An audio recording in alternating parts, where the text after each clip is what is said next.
Hello and welcome back. In this video, we will learn about forms. So, what are forms?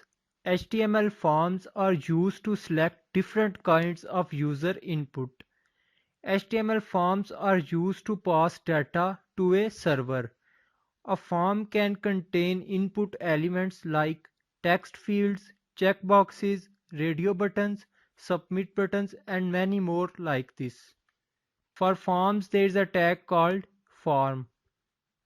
Inside the form tag, we use the single tag called input. The input tag is the most important form tag. First, we see the input type text. So let's write first name here, and inside the input tag, write type equal to text. Again, write the input tag, write last name here, and inside the input tag, type is text. Let me save it and open this file. You can see both the fields are displaying here. So here we can enter anything. Let me add BR tag to display the input field on new line. Save it and refresh the browser. You can see it is displaying on new line. We can write any name of the input field. Let's say I write password here. Save it and refresh the browser. You can see password is displaying in place of last name. What we write inside it is visible. For password, there is input type called password, and when we write password, it will not display what we write inside it. Save it and refresh the. So now what I am typing in password field is not displaying. Now we see how to add multiple line text field. For this there is a tag called text area, and in this we have to write rows and columns according to our requirements. Let's say I write rows and columns. You can change rows and columns according to your desire. And here I write comments. Save it and refresh the browser. You can see you can write multiple line here. You can write anything between these tags. Now Now save it and refresh the browser. So whenever we go to this website, first it will show write comments, and then on click we can write anything. Now change the rows and columns. Save it and refresh the browser. You can see it is displaying according to our given columns and rows. Hope you understand this video. Keep practicing it and see you in the next video. Hello and welcome back.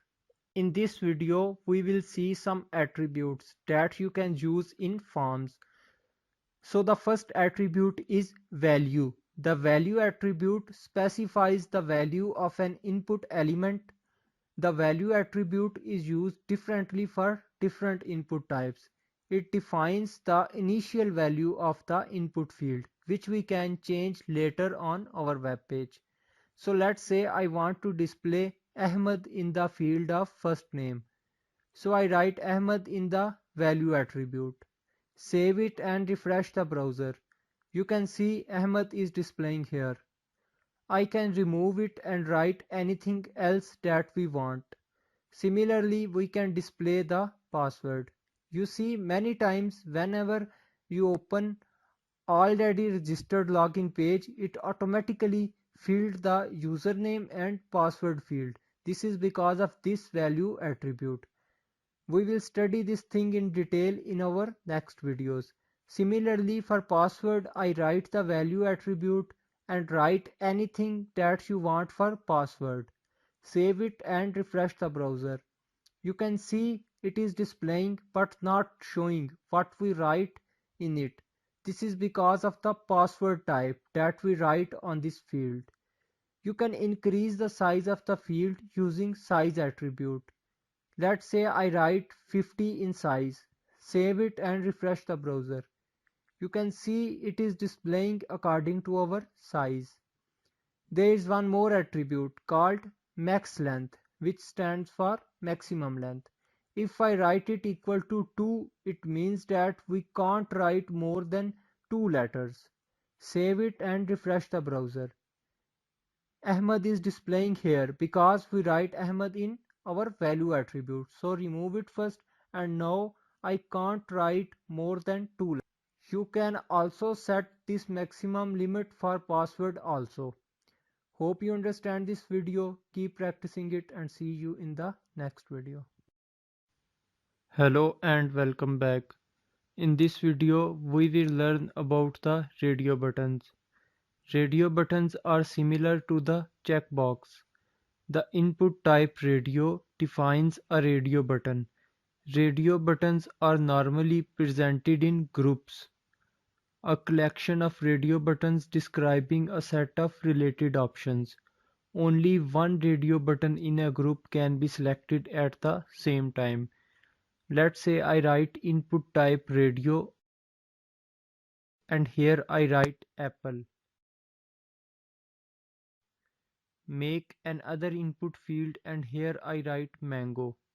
Save it and open the file. You can see you can select it. Now if the scenario is like that, you only have these two options and you have to select one fruit only. You can't select more than one fruit. In this output you can see you can select both fruits. So to select only one fruit from these two fruits, we will use the name attribute on each input field from where you select only one option. So I want to select only one fruit from these two fields. So I have to write name attribute with the same name, not with the different name. I write name equal to fruit to both the fields. Save it and refresh the browser. You can see now we can select only one fruit. If I select apple first and then click on mango, the apple will automatically unchecked. Hopefully you understand this video. Keep practicing it and see you in the next video. Hello and welcome back. Now we learn how to add checkbox. So for checkbox there is input type called checkbox. So after that write any name. Let's say I write PHP and give the new line choosing PR tag. Copy this and paste it here 3 to 4 times.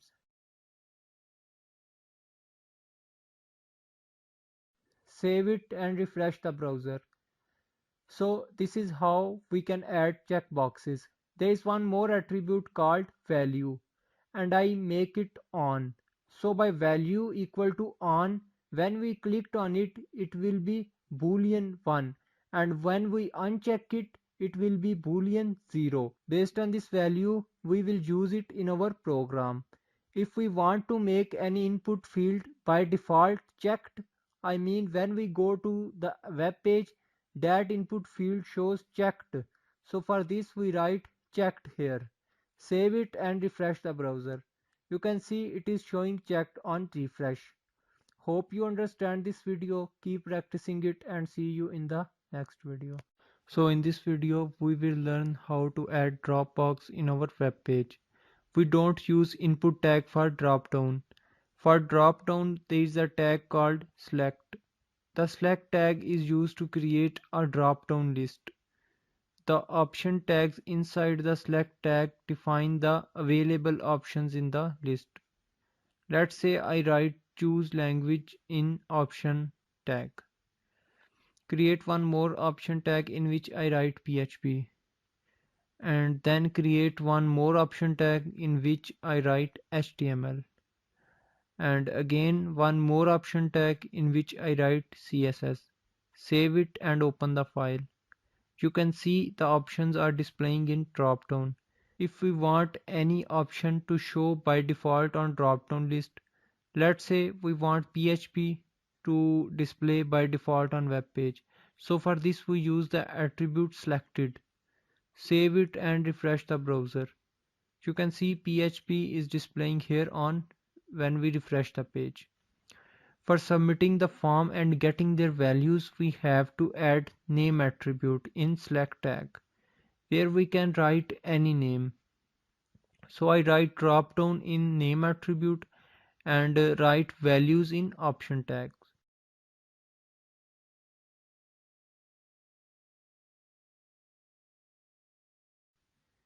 Save it and refresh the browser. Now when we select any language and then click on submit button, you can see its value is displaying with their name on URL.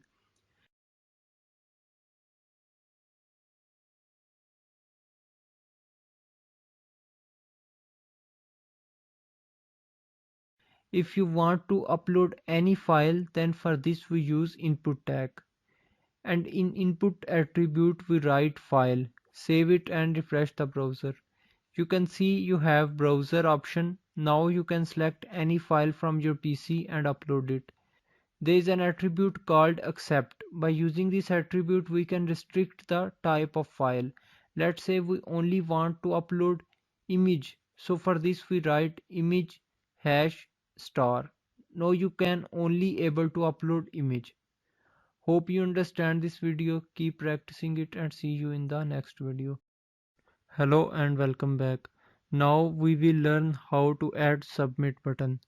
So first I add br tag here for new line and then make input field. The input type equal to submit defines a submit button which submits all the form values to a form handler. So I write input type submit here and in value attribute what we write will be display on our button. Let's say I write form init. Save it and refresh the browser. You can see form is appearing on display button. Let's say I write save in value. Save it and refresh the browser. You can see now save is displaying on submit button. So when I click on this button, you need to see on URL, but nothing display on it because we have not write name and value attribute on fields. Let's say on this checkbox I write value equal to active and name equal to check. Save it and refresh the browser. Now when I click on it, you can see it is displaying on URL. For better understanding, I write in this field also that name equal to ch2 and value equal to on. Save it and refresh the browser. Select HTML first. So on click you can see value is displaying here with name. Similarly, if I select both and then press submit button, you can see both fields are displaying here. Similarly, for text fields, I already gave the value attribute here. Now I add name attribute in which I write fname. Save it and refresh the browser. On click on submit button, you can see fname is also appearing. For text field, you can also provide value on web page. Let's say I remove Ahmed and write anything else and then hit the submit button. You can see now new input text is displaying. Similarly for password also, if I write name attribute and inside it I write pwd, save it and refresh the browser. Write any password here and hit the submit button. You can see password is also appearing. Hope you understand this video, keep practicing it and see you in the next video.